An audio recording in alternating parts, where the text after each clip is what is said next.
శ్రీ గురుభ్యో నమ. శ్రీ మహాగణాధిపతే నమ. శ్రీ మహాసరస్వత్యై నమ. హరి ఓం శ్రీమాత్రే నమ. ప్రేక్షకులందరికీ నమస్కారములు. ఈ యొక్క జూన్ మాసంలో జ్యేష్ఠ మాసం యొక్క ఫలితాలు ఏ విధంగా ఉంటున్నాయి? ఈ యొక్క జ్యేష్ఠ మాసంలో మనకు అరుదైనటువంటి అనేకమైనటువంటి జయంతోత్సవాలు కూడా ఉన్నాయి.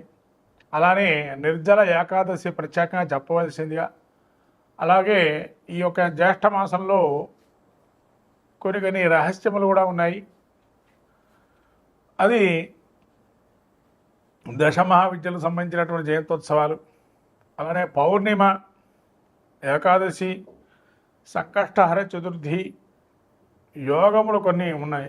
ఇటువంటి విశేషమైనటువంటివి ఈ జ్యేష్ఠ మాసంలో కూడా మనకు కనబడుతున్నాయి. ఈ జ్యేష్ఠ మాసంలో మనము ప్రత్యేకంగా ఏ దేవతను ఆరాధన చేయాలి, ఏ దేవుణ్ణి పూజించాలి అనుకున్నట్లయితే ముఖ్యంగా విష్ణుమూర్తి యొక్క అవతారాలు ఏవైతే ఉన్నాయో వాటిని ఆరాధన చేయాలి. అట్లనే మనకు వట సావిత్రి వ్రతం అనేటువంటిది, ఏరువాక పౌర్ణిమ, ఇలా రకరకాలైనటువంటి శుభాది కార్యక్రమాలు ఎక్కువగా ఉన్నాయి. అలా త్రివిక్రముని యొక్క ఉద్భవము, బలిచక్రవర్తి యొక్క విశేషమైనటువంటి భాగవతంలో చెప్పబడినటువంటి బలిచక్రవర్తి ఇచ్చేటువంటి భూదానము, ఇవన్నీ కూడా మనకు ఇటువంటి మహత్తరమైనటువంటి జ్యేష్ఠ మాసంలో ఉన్నాయి. కాబట్టి ఈ జ్యేష్ఠ మాసంలో అందరూ కూడా దేవీ దేవతారాధన చేసుకొని తను అనుగుణంగా స్వామి దేవీ దేవతానుగ్రహం కలిగి ఉత్తమమైనటువంటి ఫలితాలు పొందాలని ఆశిస్తున్నాము. జ్యేష్ఠ మాసం జూన్ మాసంలో తులారాశి వారికి ఏ విధంగా ఉంది? తులారాశి యొక్క గ్రహస్థితి ఏంటి? నక్షత్రాదులు ఏంటంటే చిత్తా నక్షత్రం 3-4 పాదాలు, విశాఖ నక్షత్రం 1-2-3 పాదాలు, స్వాతి నక్షత్రం 4 పాదాలు. ఈ గ్రహస్థితి చూసినట్టయితే ముఖ్యంగా తులారాశి వారికి వీళ్ళకి పంచమ స్థానంలో రాహువు, షష్టంలో శని, సప్తమంలో శుక్రుడు, అష్టమంలో రవి బుధుడు, తదుపరి బుధుడు అష్టమ స్థాన సంచారము, 9వ స్థాన సంచారము, గురువు 9వ స్థాన సంచారము, రవి కూడా 15వ తారీఖు నుంచి 9వ స్థాన సంచారం చేస్తున్నాడు మిథున రాశిలోకి. అట్లానే బుధుడు 23వ తారీఖు నుంచి మీకు దశమస్థాన సంచారం చేస్తున్నాడు. తర్వాత ఏకాదశంలో కుజకేతువులు. ఇటువంటి గ్రహస్థితి చూసినట్టయితే తులారాశి వారికి పంచమ స్థానంలో రాహు ఉండడం వల్ల యోగదాయకంగా ఉంటుంది. రాజు సన్మానం, రాజులకి సంబంధించినటువంటి వ్యవహారాలు కానీ ప్రభుత్వ మూలకంగా కొంతవరకు అనుకూలంగా ఉంటుంది. అట్లాగే సంతాన మూలకంగా ధన నష్టం కానీ, కొంత విభేదించే అవకాశం కానీ, విదేశీ పెట్టుబడులు, విదేశీ వ్యాపారాలు కొంత అనుకూలంగా ఉంటుంది. అట్లానే రాహు మీకు పంచమ స్థానంలో సంచారం చేస్తున్నాడు కాబట్టి ఈ యొక్క రాహు ఈ విధంగా పాపకార్యశక్తి, శత్రువు మీద సమస్యలు వచ్చే అవకాశం ఉంటుంది. వేడి పదార్థాలు ఎక్కువగా తీసుకోవడం వల్ల కొంత ఆటంకాలు, అనారోగ్యం వచ్చే అవకాశం ఉంటుంది. కాబట్టి వేడి పదార్థాలు తీసుకుంటే దాని అనుగుణంగా చల్లని పదార్థాలు, ఆరోగ్యాన్ని కొంత క్రమశిక్షణ ధోరణిలో పెట్టుకోవాలి తులారాశి వారు. అట్లానే 6లో శని యొక్క సంచారం చేస్తున్నాడు కాబట్టి శత్రు క్షయం అవుతుంది, సమస్య నుంచి బయటపడే అవకాశం ఉంటుంది. శని 6లో ఉండడం వల్ల కొంతవరకు రుణం అనేటువంటి తీసుకునే ప్రయత్నం చేస్తారు. రుణం తీసుకొని కొన్ని అప్పు తీర్చుకునే ప్రయత్నం చేస్తారు. ఈ విధంగా రుణగ్రహీతలుగా కొంత ఉండే అవకాశం ఉంటుంది. అట్లనే సప్తమంలో శుక్రుడు నూతనమైన పరిచయాలు ఏర్పడే అవకాశం ఉంటుంది. శుక్రుడు వల్ల పంచమ సప్తమ స్థానంలో ఉండడం వల్ల కొంత భయాందోళన ఉంటుంది. స్త్రీ వల్ల కొంత కలహాలు వచ్చే అవకాశం ఉంటుంది. వృధా అంటే కోపంకి పోకుండా ఉండడం, వృధా కోపం అంటే ఎవరిని చూసినా కోపగించుకోవటం, అటువంటి లక్షణంగా ఉంటుంది. అలాగే అనుకోకుండా కొంత ధనం కూడా ఎక్కువగా ఖర్చు కావటం, అనుకున్న రీతి కన్నా ఎక్కువ ఖర్చు అయిపోవటం, ఇటువంటి ధనం కూడా కొంత వ్యయం గోచరిస్తుంది. కొంత భయాందోళన ఎక్కువగా ఉంటాయి. చిన్నదానికి కూడా భయపడతారు, అయ్యో ఖర్చు పడిపోతుందనో, లేదా శత్రు మీద సమస్యలు ఉండడం, ఏంటి నా పరిస్థితి అనే కొంత భయం అనేటువంటిది కొంత మనస్సులో ఉంటుంది. జాగ్రత్తగా ఉండాలి. శుక్రుడు అవయోగాన్ని ఇస్తున్నాడు. అట్లనే కుజుడు మీకు శీఘ్ర కార్యసిద్ధి, నూతనమైనటువంటి వస్త్రలాభాలు, నూతనమైనటువంటి ధైర్య సాహసాలు మిమ్మల్ని చూసి నేర్చుకునే ప్రయత్నం చేస్తారు. కొంత భయం ఉన్నా కూడా ధైర్యంగా పోదాం. ధైర్యే సాహసే లక్ష్మి అంటారు. రుణం తీసుకోవాలన్నా ధైర్యం కావాలా, ఎవరితో పోరాడాలన్నా ధైర్యం కావాలా, అంటే విజయం సాధించాలన్నా ధైర్యం ఉండాలి. ధైర్యం ఉంటేనే మనస్సుకంగా మోటివేషన్గా ఉండాలి. మోటివేషన్గా ఉంటే కనుక ఖచ్చితంగా విజయం సాధించేవారు మీరే.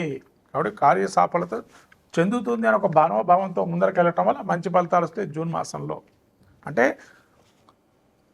పని కావట్లేదని భయపడద్దు, దీక్షగా పట్టుదలగా ఉండండి. అదే రకంగా ఉండడం ఒకటే స్టాండ్ మీద ఖచ్చితంగా మీకు ఫలితాలు ఉంటాయి. సుఖ సంతోషాదులకి లోటు ఉండదు. అంటే ఒక స్టాండ్ మీద నడిస్తే స్థిరంగా ఉంటుంది. ఇప్పుడో స్టాండు, రేపు ఇంకో స్టాండ్ ఇంకో విషయం మీద అనుకుంటే కొద్ది కష్టాలు వచ్చే అవకాశం ఉంటుంది. కాబట్టి ఒకటే స్టాండ్ మీద ఉండటం వల్ల మిమ్మల్ని వాళ్ళు శత్రు సమస్యలు కావచ్చు, ధన సమస్యలు కావచ్చు, మిమ్మల్ని ఎవరైనా బెదిరిస్తున్నా, మిమ్మల్ని ఎవరైనా కూడా ధనం తీసుకోమన్నా, లేదా ధనం మీరు తీసుకున్న రుణం తీసుకున్న దానికి బెదిరిస్తూ మాకు ఇస్తావా లేదా అన్నా కూడా ఎటువంటి ఇబ్బంది లేదు. తర్వాత గురువు వీరికి ఏ స్థానంలో ఉన్నాడయ్యా అంటే యోగదాయకంగా ఉన్నాడు. గురువు 9వ స్థానంలో స్థిరాస్తి లాభములు, అంటే తపోబలము, అంటే ఏదో ఒక మంత్రదీక్షగా చేస్తే తపస్సు, అంటే ఒక జపాన్ని తీసుకొని చేస్తే తప్పక ఫలితం ఉంటుంది. అలానే కొంత అనూహ్యమైన రీతిలో కొంత డబ్బు సాధించడం, కొన్ని విషయాల్లో విజయం సాధించడం, అంటే మీరు చెప్పింది అక్కడ జరిగే అవకాశాలు ఉంటాయి, అటువంటి విజయం సాధించడం, కులాచారాల్లో వ్యవహారాదుల్లో ఆచార వ్యవహారాల్లో మీరు రాణించే అవకాశం ఉంటుంది. అనేకంగా ఇంకా చెప్పాలంటే తులారాశి వారికి గురువు యొక్క పరిస్థితి చెప్పుకున్న బుధుడు ఏ విధంగా ఉన్నాడు అని అంటే బుధుడు వీళ్ళకి కొంత అలసత్వము, అపకీర్తి, కొంత ఇబ్బందులు కలగడం, అంటే మంచి చెప్పేదానికన్నా అబద్ధం ఆడటం అనే దానిలో కొంత నేర్పరిగా ఉంటారని చెప్పవచ్చు బుధుడు వల్ల. ఎందుకంటే అబద్ధం ఆడితే కానీ ముందరకెళ్ళే పరిస్థితి ఉండదు, కొంత అబద్ధం ఆడే పరిస్థితి కూడా ఉంటుంది. అంజుల వల్ల కొంత ప్రమాదాలు ఎదుర్కొనేవారు. ఎదుటి మనిషికి చెప్పేటప్పుడు ఆలోచన చేయాలి, వాళ్ళకి ఎటువంటి పరిజ్ఞానం ఉంది, పరిజ్ఞానాన్ని మించి మనం ఏ విధంగా ఆలోచిస్తూ వాళ్ళకి చెప్తున్నాము అనేది. కాబట్టి అన్యులతో, అంటే ఎదుటి మనిషితో మాట్లాడేటప్పుడు జాగ్రత్తగా ప్రమాదకరంగా మాట్లాడకుండా ఆచితూచి అధిక కోపాలు తెచ్చుకోకుండా మాట్లాడడం, సంయమనంగా మాట్లాడడం, ఎంత కోపం వచ్చి దాన్ని అణిగిపెట్టుకోవడం అనేది మీలోని మెయిన్ నిగ్రహంగా ఉండడం.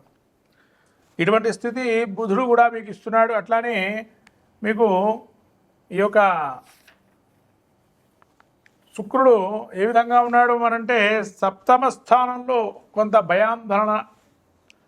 భయాన్ని కలగజేసేటువంటి వాడు, స్త్రీకి సంబంధించిన ఇబ్బందులు కలగజేసేవాడు, అధికమైనటువంటి ఖర్చులు ఏర్పడే అవకాశం ఉంటుంది. కాబట్టి ఇవన్నీ కూడా ఇబ్బంది కలిగే అవకాశం ఉంది. కొంతవరకు శుక్రుడు బుధుడు వల్ల కూడా శని ఈ విధంగా మీకు చూసినట్టయితే ముఖ్యంగా వీరికి 6వ స్థానంలో ఉండడం వల్ల ధనాదాయము, నూతనమైనటువంటి వ్యవహారాలు కొంత చక్కబెట్టుకోవడం, జన సందోహం అంటే సంతోషాలు ఏర్పడడం, కార్య సాఫల్యత, శత్రునాశనము, ధనాదాయం బాగుండుట, అంటే ఇవన్నీ కూడా శని యోగప్రదంగా ఉన్నాడు తులారాశి వారికి. కాబట్టి ముఖ్యంగా బుధుడు శుక్రుడు ప్రతికూలంగా ఉన్నాడు. అలాగే కుజ కేతువులు ఏదైతే ఉన్నాడో ఏకాదశంలో ఉండి యోగస్థాయంగా ఉన్నాడు. వీరికి అవయోగంగా శుక్రబుధులు ఉన్నారు. కాబట్టి మొత్తం మీద తులారాశి వారికి శుభాశివ మిశ్రమంగా ఉంది. అంటే 50% అనుకూలం, 50% ప్రతికూలంగా ఉంది. కాబట్టి ఈ యొక్క ప్రతికూల వాతావరణం ఏదైతే ఉందో శుక్రబుధుల కలయిక, లక్ష్మీనారాయణ ధ్యానం, లక్ష్మీనారాయణ ఉదయము, విష్ణుమూర్తి సదేకంగా విష్ణు సహస్రనామం పారాయణ చేయటము, అలాగే రవికి సూర్యాదిత్య హృదయం పాలన చేసుకోవడం వల్ల మంచి ఫలితాలు వస్తాయి తులారాశి వారికి. ఈ విధంగా తులారాశి వారు విష్ణు సహస్రనామం పాలన చేసుకోవడం, అట్లనే ప్రతి శుక్రవారం కానీ బుధవారం కానీ విష్ణుదేవత మందిరానికి వెళ్ళి విష్ణు దేవాలయానికి వెళ్ళి విష్ణు దర్శనం చేసుకోవడం వల్ల మంచి ఫలితాలు వస్తాయి తులారాశి వారికి. శ్రీమాత్రే నమః.